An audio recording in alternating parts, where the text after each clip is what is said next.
Sir ఎన్నికల code ఉంది కాబట్టి మాకేం సంబంధం, ఈసీ నిర్ణయం తీసుకోవాలి, బందోబస్తు ఏదైనా సరే. ఎన్నికల కోడ్ బందోబస్తుకి బయట ఆయనకున్న భద్రత ఎన్నికల కోడ్తో సంబంధంలే.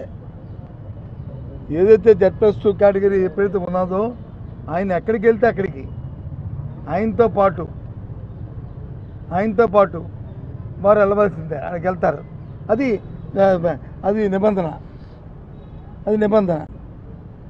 ఎన్నికల కోడ్ అంటే అదనంగా ఇచ్చేది ఏమైనా ఉంటే ఒక ఎన్నికల కోడ్ మేము ముందు ఇన్ఫామ్ కూడా చేసాం, ఇగో ఇక్కడికి వెళ్తున్నామని. ఒకవేళ అటువంటి పరిస్థితి ఉన్నప్పుడు ముందుగా మాకు ఇన్ఫామ్ చేయాలి కదా.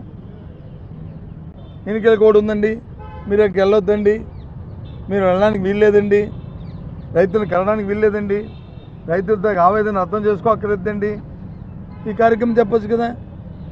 మరి ఇదే ఎన్నికల కోడ్ ఒక 4 రోజులు 5 రోజుల కింద ఒక మ్యూజికల్ నైట్ జరిగింది, ఒక సంగీత విభారత జరిగింది, మరి దానికి లేదా? ఆ రకంగా ఏ రకంగా నేను దాంతో కంపేర్ చేయట్లే. ఇది వచ్చి ప్రజల కోసం, సామాన్యుల కోసం, రైతుల కోసం, రైతులతో ఆవేదన కోసం, వారు పడుతున్న ఇబ్బందుల్ని అర్థం చేసుకుని ఇవాళ మరి మాజీ ముఖ్యమంత్రి మా లీడరు, మా నాయకుడు జగన్మోహన్ రెడ్డి గారు అక్కడికి వెళ్తే